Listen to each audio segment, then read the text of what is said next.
Aquí inicia Contigo Siempre, un espacio cívico y democrático Hola. la participación ciudadana y la rendición de cuentas, fiel a la responsabilidad social que nos caracteriza como medio de comunicación. Contigo siempre, contigo siempre, contigo siempre. Bien, muy buenos días, muy buenas tardes y muy buenas noches, queridos oyentes, televidentes e internautas que nos siguen desde diferentes partes del mundo a través de la red de medios aliados al desarrollo de Manabí y la Patria en esto que es Contigo Siempre, el programa mediante el cual Carlos Berman Reina rinde cuentas y lleva adelante este ejercicio de participación ciudadana y análisis de coyuntura, como lo haremos esta semana con dos distinguidos analistas, el doctor Ramiro Aguilar, analista político, y el licenciado Fabricio Vela, quienes estarán más adelante con nosotros haciendo esta interlocución para tratar de descifrar este Ecuador y su escenario electoral y político luego de haberse cumplido el domingo pasado las elecciones en primera vuelta electoral. Agradecerles gentilmente su sintonía, pero también agradecer sobre todo a la red de medios aliados que nos permite llegar hacia sus hogares y sus lugares de trabajo, como son Contigo Siempre Radio.com, nuestra matriz, Radio La Voz de Manta, Radio La Voz del Sur en Jipijapa, Radio FB, La Elegante de Bahía, Radio Huancavilca de Guayaquil, Radio Marejada de Manta, Radio Ovación en Machala, Radio Rumba Manavita y Radio Jama Visión en el Cantón Jama. Y en vivo y en directo también nos pueden observar por televisión Manavita, Canal 30 y su reprise los domingos de 6 a 7 de la noche. Y claro está, en nuestras redes sociales, @BermanEresTú y @Carlos Berman Reina, donde estaremos, les decía hace un ratito nada más, tratando de descifrar este Ecuador presente y futuro, y por supuesto, en el análisis, el contexto también de lo que nos lleva hasta hoy, con Carlos Berman tratando de ejercer este espacio plural en donde se debaten ideas. Muy buenos días, Carlos. Buenos días, un saludo a toda la ciudadanía manavita, ecuatoriana, del mundo entero que nos sigue a través de Contigo Siempre, tu programa radial y de televisión. Como siempre, agradeciéndole a la red de medios aliados al desarrollo de Manabí y de la Patria, por permitirnos llevar semana a semana este programa de una permanente agenda territorial y una permanente rendición de cuentas con temas importantes. Y ahora que estamos hablando del tema democrático, creo que es nuestra obligación también darle nuestro punto de vista para que la ciudadanía sea la gran receptora y la gran catalizadora de todas estas expresiones que hoy día vamos a tener. Agradecerle al doctor Ramiro Aguilar Torres por acompañarnos en nuestro programa y al licenciado Fabricio Vela Vince, que en cualquier momento se incorpora, parece que ya está conectado. Fabricio Vela, muchas gracias. Y como siempre, este es un programa inclusivo. Nos acompaña Belén Ochoa en el lenguaje de señas. Debo empezar mi intervención primero, una nota muy penosa para nosotros. Un ícono de la redifusión manavita ecuatoriana, don William López Mero, un hombre dedicado a la redifusión, un comunicador de toda su vida, con más de 70 años de experiencia. Inició sus labores en el famoso Radio Cenit, sistema de emisora Cenit que tenía en Guayaquil, Manta, Bahía, Puerto Viejo. Después fundó su propia emisora y fue nuestra matriz durante años como Radio Gaviota. A través de Radio Gaviota levantábamos la señal para toda la red de medios. Así que nuestro más sentido nota pesar a ese gran y extraordinario ser humano, padre ejemplar, hermano, hijo, ciudadano, siempre comprometido con las nobles causas de la provincia y del país, haciendo nuestro pesar especialmente a su señora esposa, a sus hijos y a toda su familia, a don William López Mero, que con toda seguridad Dios lo tendrá en la gloria. En este es su programa Contigo Siempre, edición 308. Vamos a tratar un tema fundamental, que es el tema electoral. Después de haber pasado el proceso electoral como fue este 7 de febrero. Y lo que siempre hemos dicho, el Ecuador es un país demócrata por excelencia. Los ecuatorianos somos amantes de la democracia. Sus ciudadanos somos personas conscientes de nuestros derechos, responsabilidades y deberes como miembro activo de esta sociedad, de este hermoso y bello país llamado Ecuador. Y esa vocación quedó demostrada a pesar del momento más complejo de nuestras vidas que estamos pasando los ecuatorianos y por ende el mundo entero. El 7 de febrero masivamente acudieron a las urnas. Y aquí hay un dato importante. En el 2017, 12.8 millones de electores que estaban aptos para sufragar fueron a votar el 10.4% de los ecuatorianos, es decir, el 81% se acercó a sufragar. Y en este 2021, con todas las consideraciones, con todo el mal manejo que ha tenido el Consejo Nacional Electoral, y de igual manera fueron a votar de los 13 millones de ecuatorianos que estaban listos, 10.5, es decir, exactamente el mismo 81% fueron a sufragar. Sin embargo, hay comportamientos que merecen un análisis más profundo. Por ejemplo, la falta de formación política. A rato no se entiende si estamos comprometidos con un proyecto o un proceso político o con una causa social determinada o con una persona motivados por el afecto o el desafecto. Ojalá en este tiempo, en esta segunda vuelta electoral, los ciudadanos podamos tener con absoluta claridad, y lo decimos con sencillez, con humildad, con el respeto que se nos merecemos todos los ecuatorianos, a distinguir quienes tienen una propuesta o quienes realmente solamente atacan y atacan por atacar, sin poder presentar nosotros mismos que somos parte de una sociedad. Lo hemos dicho, hay que elevar el nivel de la confrontación política, con debates, con altura, con propuestas, con ejemplos a seguir. Ojalá podamos entender que la democracia es respecto a los derechos humanos en función de la dignidad y la libertad. En ese marco de respeto no es posible y es totalmente reprochable y no podemos permitir que se insulten a los electores. Aquí sí quiero hacer un paréntesis.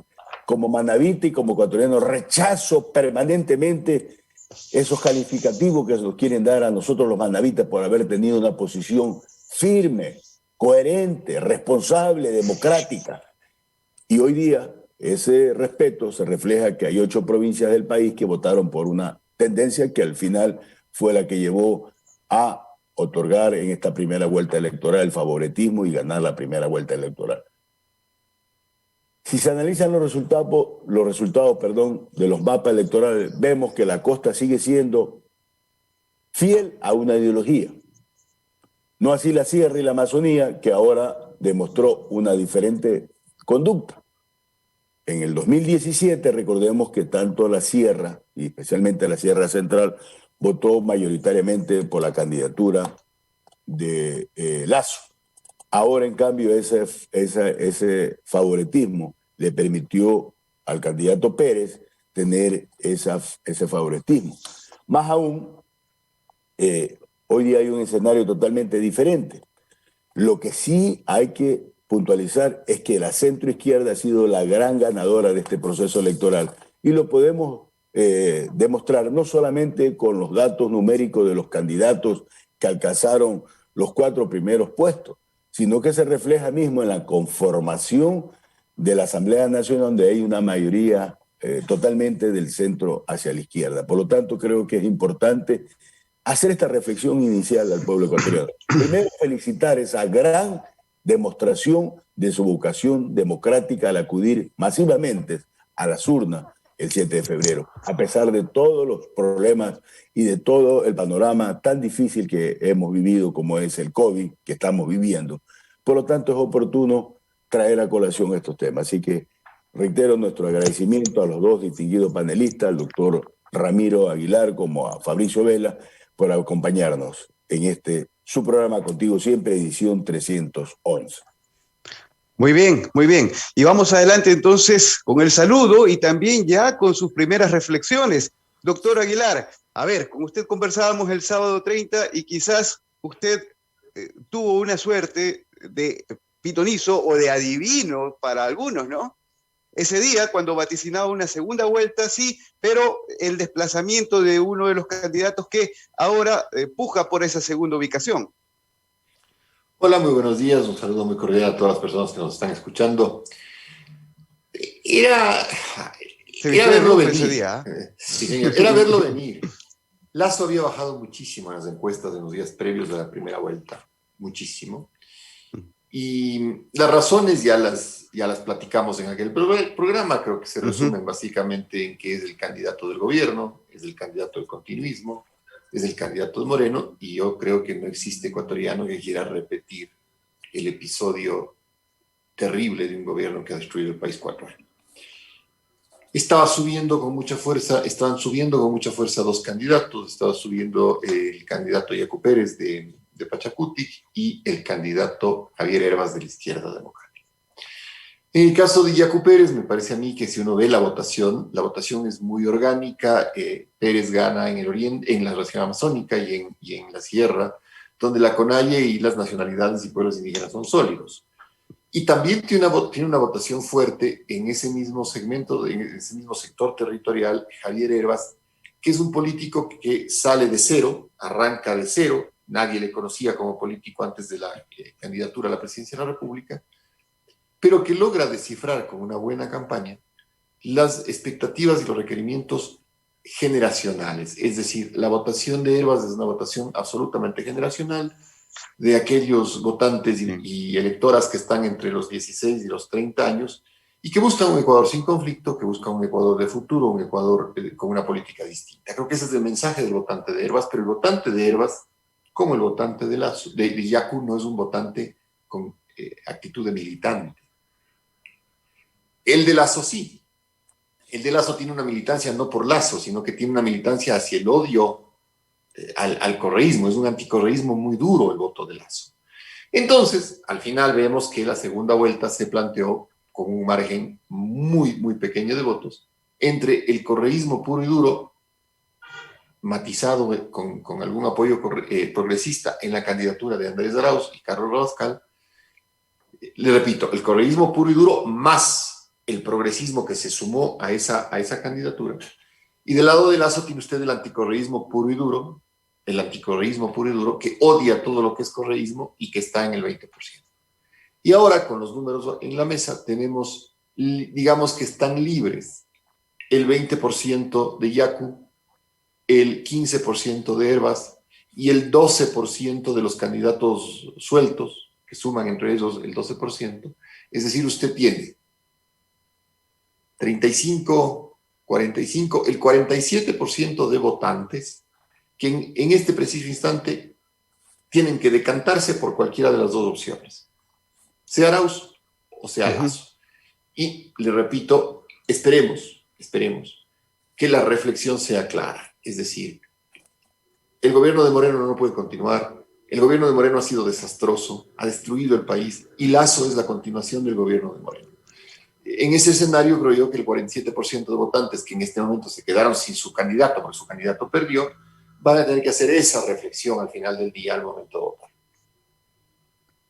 Bien, bien, muy bien. Licenciado Fabricio Vela, sus apreciaciones también, y quizás quienes lo seguimos de manera permanente en sus diferentes espacios de diálogo, entendemos muchísimo sus posturas acerca de tratar de que el diálogo político vaya más allá de una corriente, sino en función de la solución de los problemas y de los ciudadanos. Y en este sentido, estos cuadros que disputan o disputarían una segunda vuelta electoral, ¿están afines a esas soluciones? Claro que sí, Néstor. Primero quisiera saber cómo me escuchan. Espero que me escuchen bien. Gracias. Estoy está de blanco, Fabricio. Por favor. Hoy estoy de blanco, pero no de la liga. Usted sabe, doctor Aguilar, que no soy antiliguista. Yo soy bien azul, pero no soy antiliguista, ni odiador, ni mucho menos.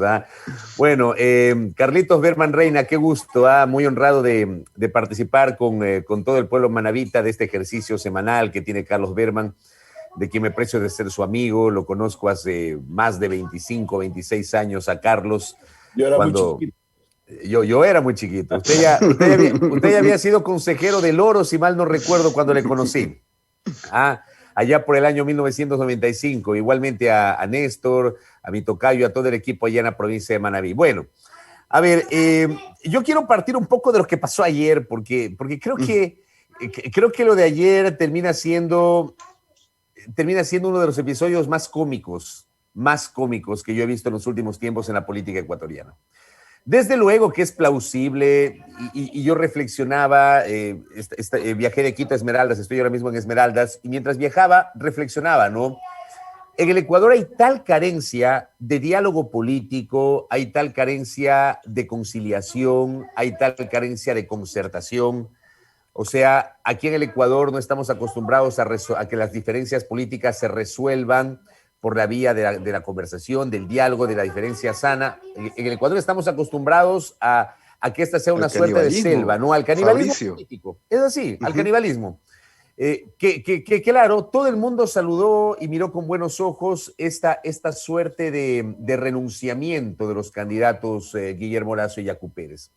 Claro, y a partir del anuncio de Lasso que le aceptaba la invitación de Yacu para conversar ayer viernes, se generó toda una corriente, ¿no? Aupada por medios de comunicación, por algunos colegas, por líderes políticos de diversos sectores, por pseudoinfluencers en las redes sociales, que decían que esa es la apuesta para que se genere un gran acuerdo de gobernabilidad en el Ecuador de cara al futuro, partiendo de una derrota al correísmo en la próxima segunda vuelta del 11 de abril. A ver, vamos ubicándonos. Lo de ayer era un encuentro para tratar de ponerse de acuerdo y juntos solicitarle al Consejo Nacional Electoral que dé paso al recuento de los votos, que además se lo ha vendido como un acuerdo. ¿Qué tienen que acordar dos candidatos cuando el organismo que es el que organiza el proceso electoral es el que tiene que decidir con base en lo que dice la ley? La ley es clara, establece ciertamente en el artículo 141, si mal no recuerdo, del Código de Democracia, la posibilidad de un recuento en la medida que lo considere el Consejo Nacional Electoral. O sea, si el Consejo Nacional Electoral encuentra méritos, podría enviar o solicitar un recuento de votos urna por urna en las 24 provincias del país y en las circunscripciones de los ecuatorianos residentes en el exterior. La ley le faculta. Pero esa misma ley establece una serie de presupuestos que deben cumplirse para poder dar paso a esa apertura de urnas. Me parece a mí que lo de ayer no es una decisión jurídica. Ayer se saltaron por encima las normas jurídicas, el Código de la Democracia, y tomaron una decisión de carácter político para contentar a los unos y a los otros. Porque más allá del diálogo que todo el mundo anda ponderando acá, parece que se olvidaron que gran parte del famoso diálogo fue un debate en donde el uno le decía banquero y el otro le decía que supuestamente pretendió incendiar el país durante los hechos de octubre. O sea, no sé cuánto pudo haber beneficiado eso al Ecuador. Y pretender mezclar las cosas lo uno con lo otro y vender humo, porque aquí como en el fútbol, y el doctor Aguilar, que es futbolero, sabe y habrá escuchado mucho este término, ¿no? En el fútbol hay la venta de humo.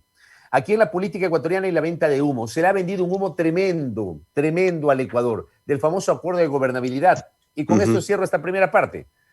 Si fuese así, si la política fuese tan madura como nos la pintan, ¿por qué tuvimos 16 candidatos presidenciales?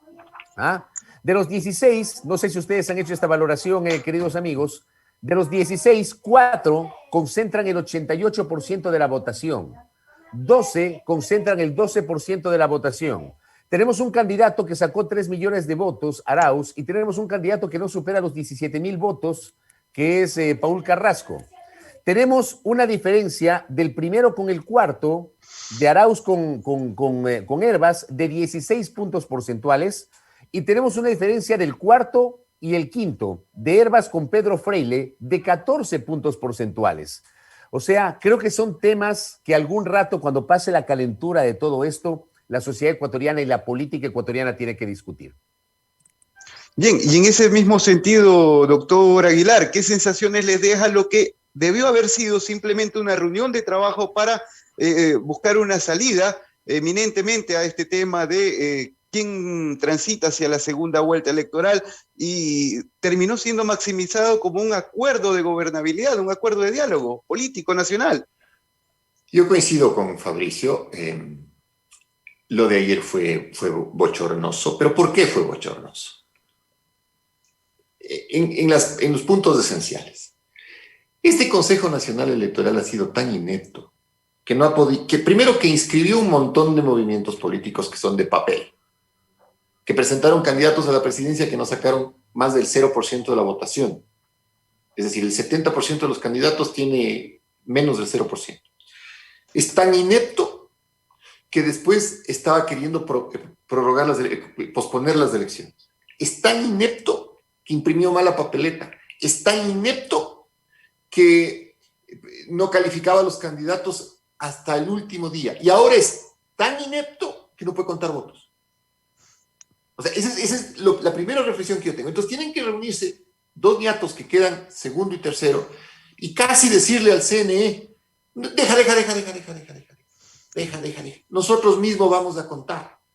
En el manual del perfecto CNE hay un capítulo que se llama deja, yo mismo voy a contar. La segunda cosa que hay que establecer es, mire, Yacu Pérez está jugándose una carta política que es muy audaz y es ir construyendo el escenario previo a darle el apoyo político a Guillermo Lasso. Y eso es tan audaz, pero tan brutalmente audaz, impresentablemente audaz, que implicaría apoyar al que cogobernó con Moreno, Guillermo Lasso, que puso a la ministra de Gobierno, la señora Romo, que reprimió la movilización de la CONAIE en octubre con una brutalidad y una violencia que no se había visto antes en el Ecuador. Entonces Yacu le quiere vender a su militancia, a su adherencia, a los que votaron por él, le quiere vender el acuerdo con Lasso, como que es un gran acuerdo democrático, de que Lasso es un caballerazo, y entonces le dice, vea, don Lasso, usted es de derecha, pero si usted acepta recontar los votos, si usted gana, pues entonces yo le apoyo, y si yo gano, usted me apoya. Cuando hay una enorme posibilidad real de que se confirme el resultado en Guayaquil, sobre todo porque la distancia en Guayaquil es mayor. Entonces, ya pues está pasando de listo al final del día, usando la frase que todo el mundo quiere escuchar y me va a entender. Se está pasando de listo. O sea, cree que es tan listo que puede venderle a la CONAIE y a su militancia y a su estructura orgánica un acuerdo con la derecha y con Lasso bajo el pretexto de que son un par de demócratas. Segunda cosa, y yo creo que la CONAIE tiene toda la experiencia, toda la estructura, toda la organización de base para no comerse ese cuento. Después la CONAIE votará por quien quiera, pero que vote por Lasso es impresentable. Y la tercera cosa, y con esto termino, son los vendehumo con los que coincido yo con Fabricio. Estos vendehumo automáticamente se activaron con un discurso uniforme. Es decir, alguien lanzó la idea, aplaudamos del acuerdo Yacu Pérez y que son demócratas, y entonces se unificó el discurso de los vendehumo en redes, de los vendehumo en medios, y creíamos que era casi la boda del año, ¿no? Casi la boda del año. O sea, lo único que le faltó a Yacu Pérez y a Guillermo Lasso es pasar partes para la reunión del Consejo Nacional Electoral. O sea, está usted cordialmente invitado a la boda del año entre Yacu Pérez y Guillermo Lasso, que se celebrará en abril del 2020. Pero también creo yo, y con esto termino, que todo esto se produce porque hay un Consejo Nacional Electoral impresentable. O sea, un Consejo Nacional serio. Dice, a ver, señores, aquí están los votos, aquí están las actas. Venga, don Yacu, ¿usted tiene alguna observación a las actas? Presénteme las pruebas y abrimos esas actas. A ver, don Lasso, usted venga acá. ¿Usted tiene alguna observación a las actas? Presénteme y abrimos las actas. Aquí no necesito debatir con nadie. Yo soy la autoridad y ustedes tienen que justificarme que yo hice mal mi trabajo. Pero ayer fueron a decirle, deja. Nosotros mismos vamos a contar. Bien. Ahora, Fabricio, y tomando en cuenta las palabras del doctor Aguilar, Fabricio Vela, que nos acompaña, analista reconocido y que de manera diaria lo venimos siguiendo en el comentario. Y sí quisiera consultarte algo a partir de esa práctica y esa cotidianidad. Y es que, ¿crees tú que este CNE termina siendo el reflejo de lo que somos los ecuatorianos, donde el sesgo y esa interpretación, y escucho tus términos también, de tratar de estirar la ley a nuestra conveniencia, es decir, el interés particular supera e incluso se pretende imponer ante el interés común, el interés social? A mí me parece, y ese es un término que siempre lo utilizo, debo decir que no es un término propio, el término se lo copié al jurista Stalin Raza, que en alguna entrevista hace mucho tiempo me decía que en el Ecuador estamos acostumbrados a estirar la Constitución y las leyes como plastilina, así, a estirarla, de acuerdo a la conveniencia. A ver, más que lo que es el CNE hoy, un reflejo supuestamente de la sociedad, el CNE lo que está demostrando con sus decisiones y con lo que pasó el día de ayer es aquella famosa frase, pero de locos, de no creer, que utilizó Richard Martínez en el contexto de la pandemia y deben recordar ustedes. La realidad superó a la legalidad. Deben recordar esa frase. La realidad superó a la legalidad. Entonces, tomando como referencia este término que también le voy a copiar al doctor Aguilar porque me encantó. Deja, nosotros contamos los votos.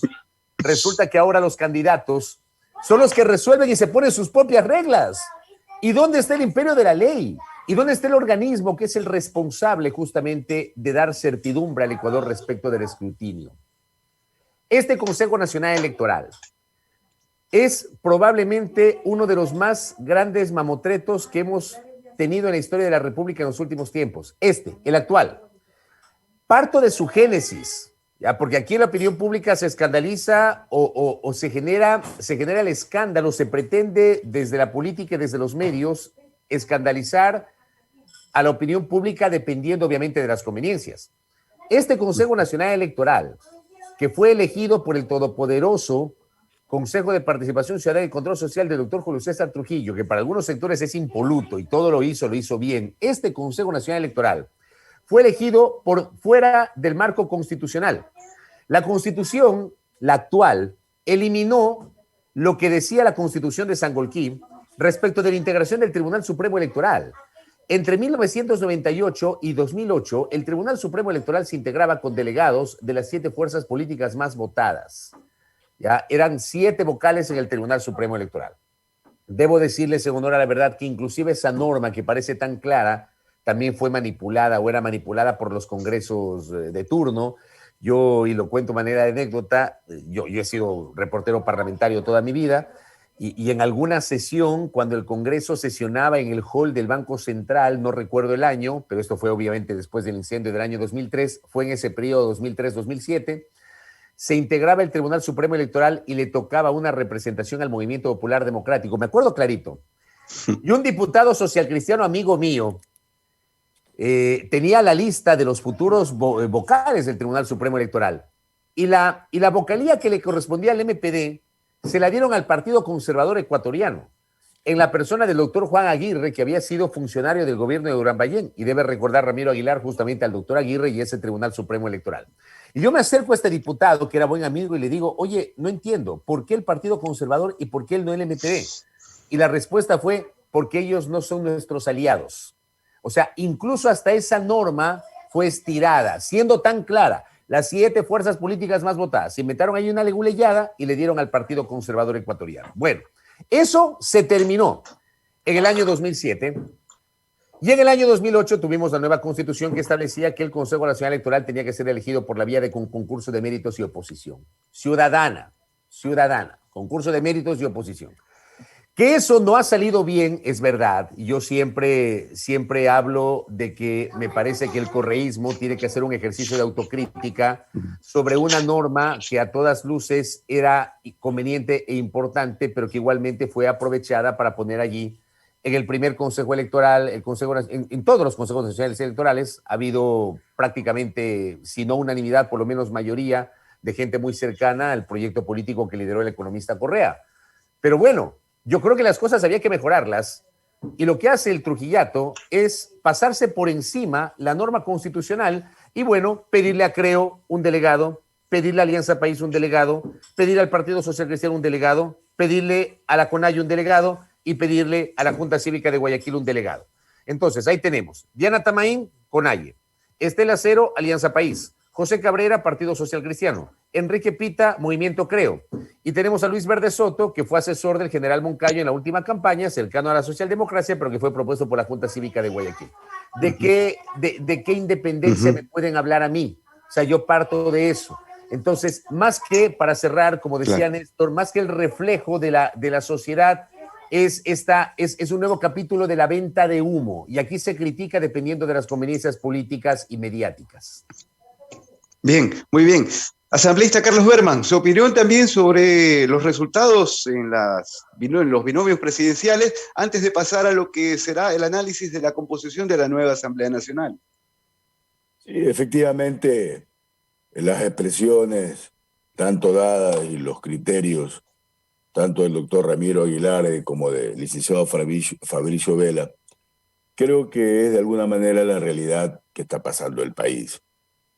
Primero, ese famoso acuerdo nacional o ese famoso reunión que tuvieron de los dos candidatos es la fiel expresión de lo que manifestamos hace algunos programas anteriores nosotros. Este debe ser, sin lugar a dudas, el peor organismo electoral con capacidad nacional.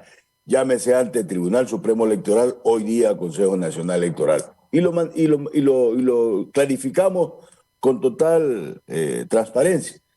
Creo yo que si al menos una sesión de todo el tiempo que ha venido funcionando este Consejo Nacional Electoral ha habido unanimidad. El resto es en plena sesión una discusión, no hay acuerdo en nada. Y lo que se ha señalado es cierto, es la incapacidad que ha tenido el Consejo Nacional Electoral para manejar este proceso electoral. Mire, se venía discutiendo tanto el tema económico y resulta que el ministro de Finanzas apenas escucha que hay que plantear la posibilidad cierta de ir a una apertura de urna, inmediatamente le colocó el recurso económico. Antes había problemas porque no les pasaban el dinero para mandar a imprimir papeleta, para todo el material logístico de trabajo de las elecciones. Usted vea lo que está pasando en el país. Mire, se habla de que posiblemente también ayer se habló en ese famoso conversatorio de interés, porque era interés de los dos candidatos, no de interés del país. El país ya había tomado una decisión mayoritariamente de votar por una opción que fue el ganador absoluto de la primera vuelta. Y decía que había un interés de los dos candidatos. Se habló ya también una posibilidad, si no había también un fraude en este proceso electoral a través del correísmo. Y se criticaba que había metido la mano en este proceso, lo dijo con claridad Yacu Pérez, el expresidente Correa. Y ya lo ha dicho Fabricio Vélez, la conformación del Consejo Nacional Electoral. Los dos candidatos que se están peleando el pasar a la segunda vuelta, que sabemos es una operación simple de aritmética, no digo ni de matemática, que porcentualmente es Lasso el que pasa por la tendencia que hay en Guayaquil, especialmente donde hay mayor número de actas rezagadas. Y decía que los dos principales, tanto Creo como Pachacuti, tienen sus dos representantes. Pachacuti tiene a la presidenta del Consejo Nacional Electoral y Creo tiene al vicepresidente del Consejo Nacional Electoral. Entonces, ¿de qué hablamos? Pues? Y revisemos por la conformación de todos los tribunales provinciales electorales del Ecuador. Están distribuidos de la misma forma que está conformado el Consejo Nacional Electoral. Entonces, eso es una farsa lo que pasó ayer. Entonces, yo sí creo, y aquí también se ha analizado este Consejo Nacional Electoral, que es producto del famoso Consejo de Participación Ciudadana Transitorio. Y es más, es totalmente inconstitucional e ilegal, porque ahí se hablaba quienes eran parte de algún organismo transitorio, ¿cierto? Durante este proceso, hasta que se elijan los titulares, no podría ser postulado para el ya organismo que se quede de manera permanente o fijo para el periodo que se estableció. Y el Consejo Nacional Electoral, el actual presidente era parte del transitorio, es decir, desde ahí ya no podría conformar. Entonces, en ese mismo análisis que podemos hacer, y el que decía Ramiro Aguilar, que hay un 47% de la población electoral que tiene que tomar partido o por uno o por otra candidatura. Pero sí es importante mencionar que hay una tendencia. Más del 40% es una tendencia de centro-izquierda. Y solamente para corroborar lo que estamos diciendo, 2 de los 4 candidatos que obtuvieron la mayor votación son completamente de centro-izquierda, que es la izquierda democrática y que es Pachacuti. Sumados los dos tenemos un 35% fijo, más otros movimientos o partidos políticos que auspiciaron ciertas candidaturas, da la posibilidad que la tendencia irá a prevalecer. Y también se hizo una gran verdad aquí que también nosotros la hemos solayado y lo expresamos públicamente en octubre en la Asamblea Nacional, cuando le pedimos Carlos Berman Reina le pidió la renuncia a la ministra de Gobierno y al ministro de Defensa por el mal manejo que habían tenido en las movilizaciones de octubre, que lograron que muchas vidas valiosas hayan fallecido. Y no puede ser que de esa manera se quiera ofender la inteligencia de los ecuatorianos. ¿Quién dirigió? Aquí están dos prestigiosos ciudadanos que tienen su domicilio en la ciudad de Quito, nuestra querida capital de la República. ¿Quién fue el que dirigió la campaña de la segunda vuelta electoral en el año 2017 entre el presidente Moreno y el candidato de ese entonces, Guillermo Lasso? Fue la doctora María Paula Romo, pues.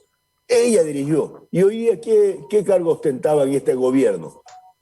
Ministra de Gobierno, la doctora María Paula Romo. Es decir, con claridad absoluta que el candidato de continuismo es Guillermo Lasso. Ahora no van a querer cambiar de discurso. Por lo tanto, creo que en eso tenemos que coincidir y ser claramente. No se puede abusar de la inteligencia de los ecuatorianos. Por lo tanto, yo creo que, y estoy de acuerdo, el diálogo tiene que ser norma vivida. Nosotros mismos hemos implementado durante toda nuestra existencia un diálogo permanente, porque somos ecuatorianos. Pero no se puede poner eso como gran cosa, que es lo que debe ser norma por sentido común, por coherencia, normal, sentarnos a conversar. Estoy de acuerdo y también voy a coger esa expresión de Ramiro Aguilar cuando dijo: le estamos haciendo el trabajo que tenía que hacer el Consejo Nacional Electoral con la transparencia. Está establecido el Código de la Democracia, cómo uno puede pedir apertura de urna, inclusive desde los tribunales provinciales electorales en cada una de las provincias del Ecuador. Hay mecanismos, hay forma de ser. Y ahí actúa en última instancia el Consejo Nacional Electoral o, en su defecto, el Tribunal Contencioso Electoral. Creo que la ciudadanía tiene total claridad en este primer tema que hemos tratado el día de hoy. Bien, doctor Aguilar, a partir de su experiencia como ex legislador en el Ecuador y también de esa lectura de contextos que usted tiene, ¿cómo cree que será esa composición de la nueva Asamblea Nacional? ¿Usted cree que, como lo decía Carlos Berman hace un instante, esa tendencia política de centroizquierda es conceptual o usted revalida en lo que será la nueva Asamblea Nacional el voto generacional? Todo depende de quién sea el presidente, ¿no? O sea, la Asamblea y la composición de la Asamblea actuará en función de quién sea el presidente. Si el presidente es Arauz, entonces es de suponerse que el bloque de Arauz, el bloque de la Revolución Ciudadana, que van a ser alrededor de 49 asambleístas, necesita alianzas, y las alianzas naturales para darle mayoría al nuevo gobierno son aquellas que giran en torno a sus círculos ideológicos más afines, como decía Fabricio y como decía Carlos, el centroizquierda, la socialdemocracia. Entonces, digamos que los aliados naturales en un ejercicio político de un posible gobierno de Arauz en el Congreso tendrían que ser Pachacutic y la izquierda democrática, por el número de asambleístas que tienen. Pero ¿qué pasa si no es así? Ahora, doctor, ¿y usted no ve allí de pronto la posibilidad de que el legislativo se convierta en un contrapeso del ejecutivo en estos siguientes 4 años? Pero es que es importante que así sea, pues, o sea, yo creo que es importante que el legislativo siempre funcione como un contrapeso, porque la estructura democrática, la estructura republicana está diseñada así desde el siglo XVIII, o sea, tiene que haber pesos y contrapesos, y el legislativo tiene que ser, si bien no un vehículo de bloqueo del gobierno, pero sí tiene que ser un contrapeso. No puede ser que el Parlamento sea la escribanía de la presidencia de la República. Entonces, pero para aprobar leyes se necesitan mayorías. Y las mayorías son producto de acuerdos en el legislativo. Sobre todo cuando usted no tiene esa cantidad de votos anormal que tuvo el correísmo en 2013, que tenían 100 asambleístas. Llegaron a tener 110 cuando eran aliados de Avanza, es decir, ya eran un congreso dentro de otro congreso. Entonces, sobraban votos, claro. Exactamente. Entonces, y eso tornaba a la oposición irrelevante.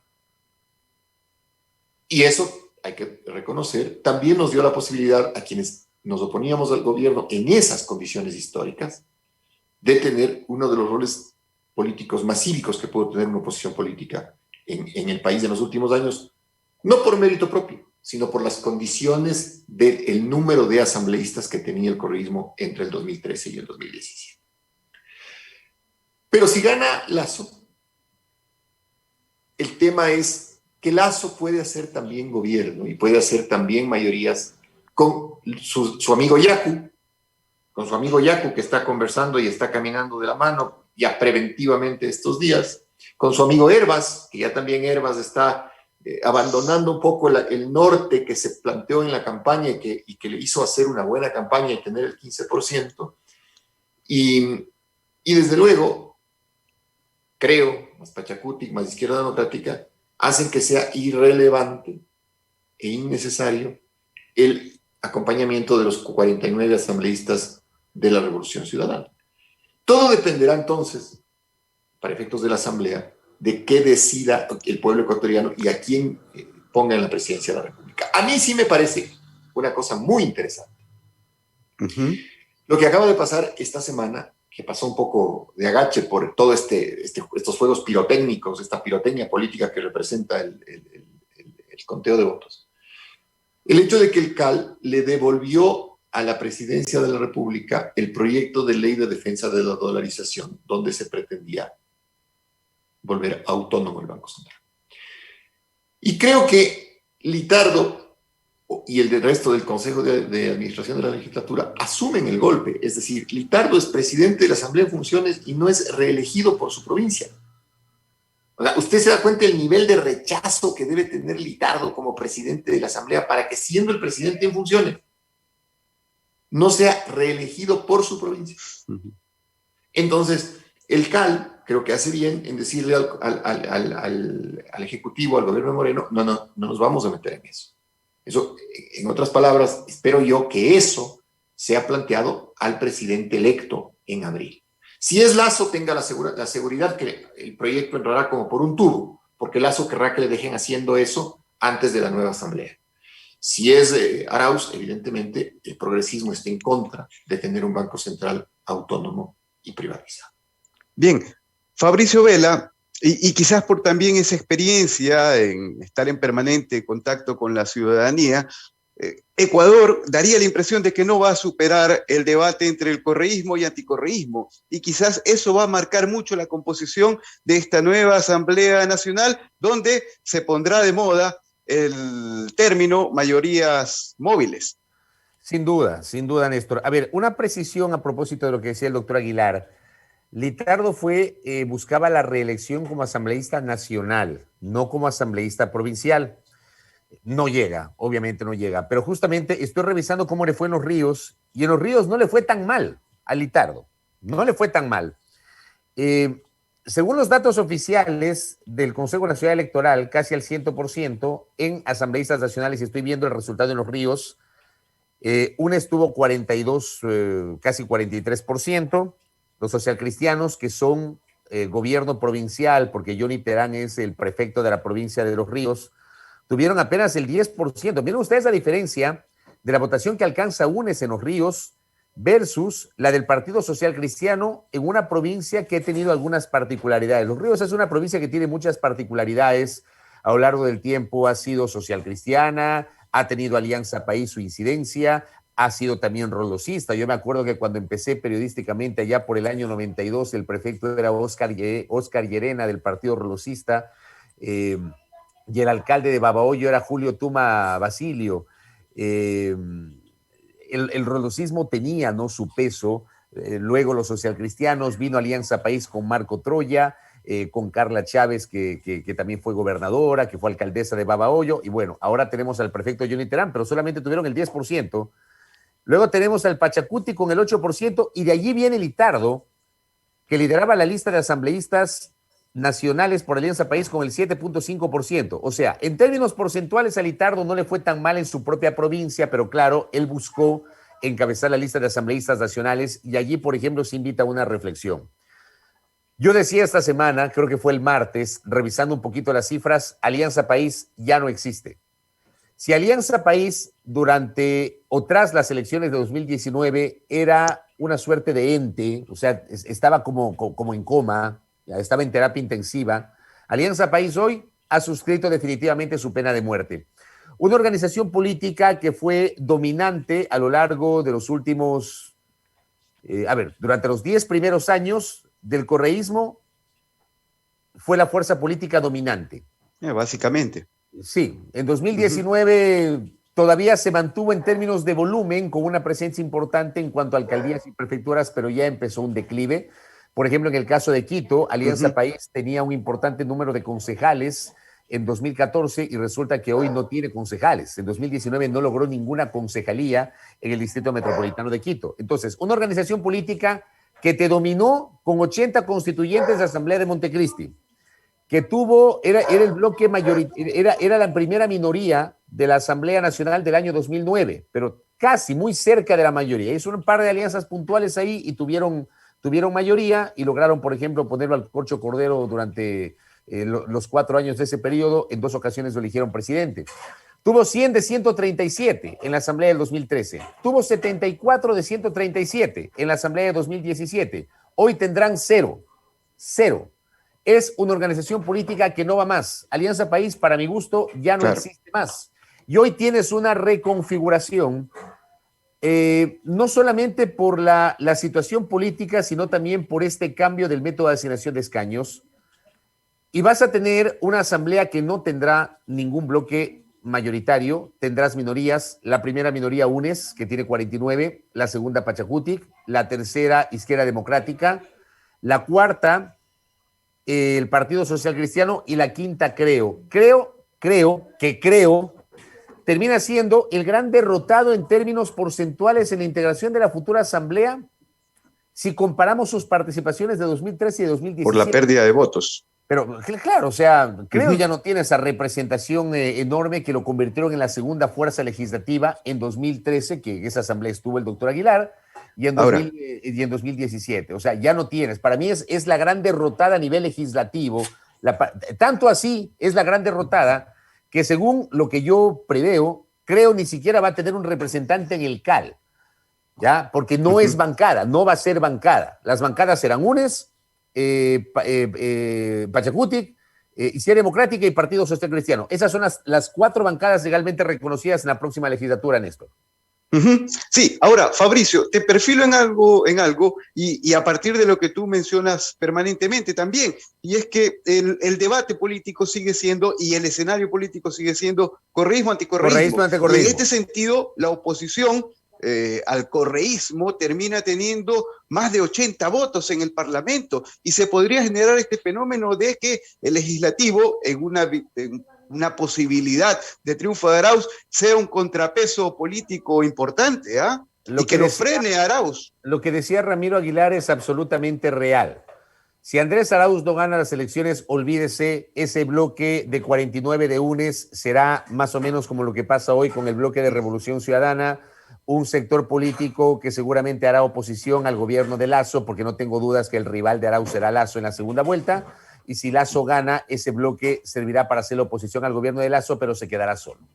Esta semana yo conversé en la radio con Salvador Quispe, que es uno de los asambleístas que animará a la próxima legislatura, e incluso ya se empieza a especular con su nombre como uno de los posibles candidatos a presidir la Asamblea Nacional. Esto también es importante, Néstor, permíteme hacer una digresión. Hay que explicarle a la gente, porque la gente cree que el más votado automáticamente tiene que ser el presidente de la Asamblea, y no es así. Cualquiera de los 137 legisladores, cualquiera, tiene el mismo derecho de presidir la Asamblea Nacional, cualquiera. Ya desde la Constitución del 2008 ya no existe esta norma que había en la del 98, donde el presidente del Congreso tenía que salir del sector político más representado, más numeroso, ¿ya? Ahora cualquier legislador puede ser. Entonces se especula que podría ser Salvador Quispe. Y digo, Quispe me dijo esta semana, porque yo le preguntaba si estarían dispuestos a conversar con el correísmo, tomando en cuenta que será la primera minoría, y él abrió el paraguas y dijo, con todos menos con ellos. Podríamos conversar sobre las leyes, pero para la integración de la Asamblea, para hacer una mayoría que permita la elección de autoridades y la distribución de las comisiones legislativas, dijo nones. Entonces, yo preveo que esto va a ocurrir, siendo un bloque importante. Si es que no gana Arauz, no descarten, queridos amigos y amigas, que van a ser excluidos dentro de la conformación, al menos administrativa, de la próxima legislatura. Bien, Carlos Berman, ya también llegando a la recta final de la programación del día de hoy. Sí, efectivamente. Lo que sí creo que en el caso de Ramiro, que tuvimos la oportunidad y el honor de compartir la acción legislativa, los acuerdos legislativos son totalmente diferentes a los acuerdos partidarios o políticos que podrían darse en una eventual campaña electoral, básicamente apoyos para la primera y segunda vuelta. Porque hoy día podemos hacer un ejemplo. ¿Quiénes son parte de la mayoría hoy día con afín al gobierno o afín a la presidencia de la Asamblea? Está, creo, demostrado una vez más fehacientemente que es parte del gobierno. Está Pachacute, con el bloque BIN, donde está la Izquierda Democrática, está Pachacute y están otros sectores. Entonces, es totalmente... Pachacute, ¿cuántas veces se ha declarado enemigo del gobierno? Y puede haber sido mucho más claro la represión que tuvo el movimiento indígena, la CONAI, en las movilizaciones de octubre. Pero ellos mantienen un acuerdo político que es sano, que es bueno en todos los parlamentos del mundo. En todos los parlamentos del mundo invocamos que haya acuerdos políticos entre el legislativo y el ejecutivo para plasmar en realidad todos los proyectos de beneficio del país. Entonces, yo sí creo que indudablemente va a haber sorpresas en la legislatura en función de se puede hacer unas mayorías, ojalá mayorías estables que permitan beneficiar al país.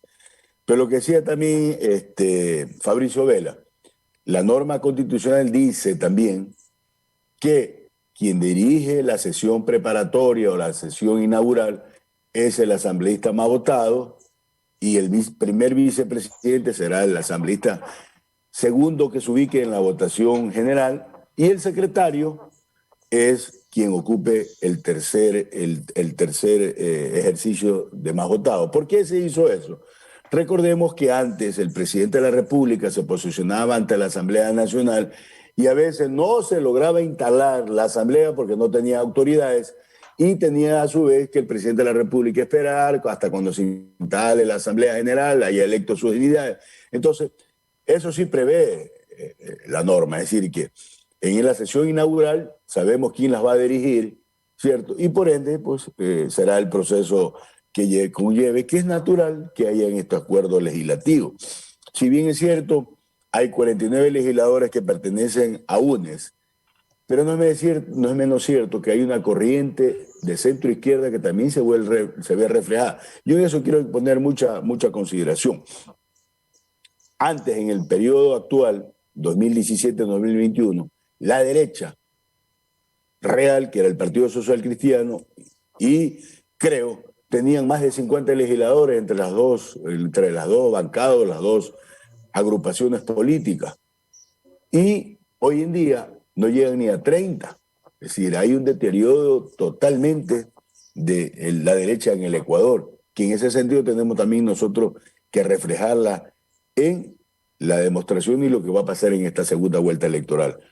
Indudablemente son temas que apasionan, que interesan, que permiten hacer varias reflexiones en el país, pero esperemos por el bien del país, y concuerdo también con lo expresado, tiene que ser la Asamblea el contrapeso político. Si tuviéramos una Asamblea hoy día con una mayoría que permita hacer un llamado de atención al gobierno, otro hubiera sido el cantar del país. Y ahí están los reflejos. La demostración de la inteligencia del pueblo ecuatoriano es que muchos de ellos no regresarán a la Asamblea porque el pueblo lo castigó en las urnas. Eso es una realidad que no podemos tapar el dedo con un sol. El dedo al sol. Indudablemente estamos ya terminando nuestro programa Contigo Siempre, no sin antes agradecerles tanto al doctor Ramiro Aguilar como al licenciado Fabricio Vela haber entregado sus aportes para que sea la ciudadanía la que tenga claridad en lo que está pasando en el país. Y reitero, el diálogo tiene que ser parte de nuestra existencia, pero no hacerlo como hoy día los grandes medios nacionales que lo decimos con total frontalidad, que son también cómplices de lo que está pasando en el país, los Solay lo digan a buena hora, ese es el diálogo, ese será por el bien del país la gobernabilidad. siempre se ha dado el diálogo como norma de vida. Eso tiene que ser en esencia lo que nos deberíamos acostumbrar siempre nosotros. Reitero nuestro agradecimiento y sus palabras finales a Fabricio Vela por habernos acompañado en este programa Contigo Siempre, edición 311, y que hemos llevado a cabo este programa de manera territorial en 11 provincias del Ecuador. Bienvenido y gracias por su participación, Fabricio Vela. Gracias, gracias Carlos, gracias al doctor Ramiro Aguilar, siempre un gusto y un honor compartir con ustedes. Gracias a todo el equipo, a Néstor y a todo el equipo que justamente llevan adelante este espacio. Muy honrados y bueno, a mirar con expectativa lo que va a pasar en esta semana. Vamos a ver con qué nuevas, no digo buenas nuevas, con qué nuevas nos salen. Pero hay algunas cosas de las cuales no se habla, lamentablemente. Nos han tenido embobados con el tema político, nadie dice nada de las vacunas del COVID. Ayer recibí un mensaje de una tuitera que me dijo, no suelo pedir, pero quiero pedirte, por favor, hagan una nota o hagan una entrevista sobre la ausencia de vacunas pentavalentes. Nadie dice nada del tema. En realidad. No se sabe dónde está el ministro de Salud. Estamos embobados con el tema político. Y nadie habla de los temas que realmente les interesa a la gente. Me parece a mí que eso también le pasa factura al político ecuatoriano y nos pasa factura a nosotros como periodistas y como medios de comunicación. Muchas gracias por la invitación. Solamente una reflexión, perdone, Fabricio. El 6 de enero nosotros presentamos al Pleno de la Asamblea una resolución y fue aprobada que era la comparecencia del ministro de Salud al Pleno de la Asamblea para que informe el país el tema de las vacunas, no solamente las vacunas para el COVID, todo el plan integral de salud, todo el presupuesto, si se había o no se había incrementado. Lastimosamente tenemos que decirlo con frontalidad. El presidente de la Asamblea no quiso ponerlo en el orden del día y posteriormente, semanas después, logramos nuevamente otra resolución que era ya el inicio del juicio político que hoy día está en boga ya al ministro de Salud. Solamente ese punto de declaración y lo que yo concuerdo también, desde ya nunca he anticipado criterios, pero desde ya nuestro rechazo frontal al famoso proyecto económico urgente que con toda seguridad debe ingresar ya en estos días nuevamente a la Asamblea Nacional, porque lo que hizo el CAL fue devolverle por falta de complementariedad en la presentación, en no haber numerado todo el expediente que se presentó en la Asamblea Nacional. Doctor Ramiro Aguilar. Gracias, Carlos. Un abrazo muy, muy fuerte a todos, a Néstor, a ti, al equipo, a Fabricio, un gusto. Yo le suelo tener cierta aprensión al carnaval. En el Ecuador, en el carnaval pasan cosas raras. Entonces, disfruten el carnaval, desde luego con el respeto del aislamiento, del distanciamiento, de la mascarilla, pero disfruten el carnaval. Yo creo que es un buen espacio para relajar un poco el nivel de tensión, pero en el plano político, el carnaval en el Ecuador es de miedo, así que espero que no tengamos que reencontrarnos el miércoles de ceniza para discutir alguna barbaridad. Les mando un abrazo muy grande. Bien, nos despedimos, Carlos Berman. Ya estamos pasados de tiempo y gracias infinitas a todos quienes nos siguieron en esta mañana de sábado 13 de febrero. Así es, lo que decía Ramiro, se me pasó, era el famoso carnavalazo, él se refiere, que a veces nos ha acostumbrado de una forma totalmente negativa para el país. Como siempre, las recomendaciones, la pandemia sigue, la pandemia está latente, vemos que hay un mayor y acentuado número de personas contagiadas, más aún en este carnaval nos preocupa mucho, y como siempre, con respeto, con humildad, con sencillez, cumplir las mínimas medidas de bioseguridad, cubrirnos el rostro con una mascarilla, lavarnos bien las manos, el distanciamiento que debe ser fundamental, evitar las aglomeraciones, porque la pandemia sigue, los reflejos son las unidades de salud cada vez con mayor cantidad de personas y sin tener ninguna posibilidad de seguir ampliando el sistema de salud en el Ecuador. Y como siempre, que Dios siga bendiciendo y irradiando bendiciones a todos los hogares manavitas ecuatorianos y al mundo entero que nos sigue a través de este programa Contigo Siempre, edición 308. Muchas gracias y poder compartir con nuestros seres queridos estos días de vacaciones que tenemos obligadas en el Ecuador. Aquí finaliza Contigo Siempre, el programa de Carlos Bergman, tu asambleísta. Nos volveremos a encontrar el próximo sábado, desde las 8 de la mañana. Contigo Siempre, tu voz en la Asamblea Nacional. Carlos Bergman, tu asambleísta.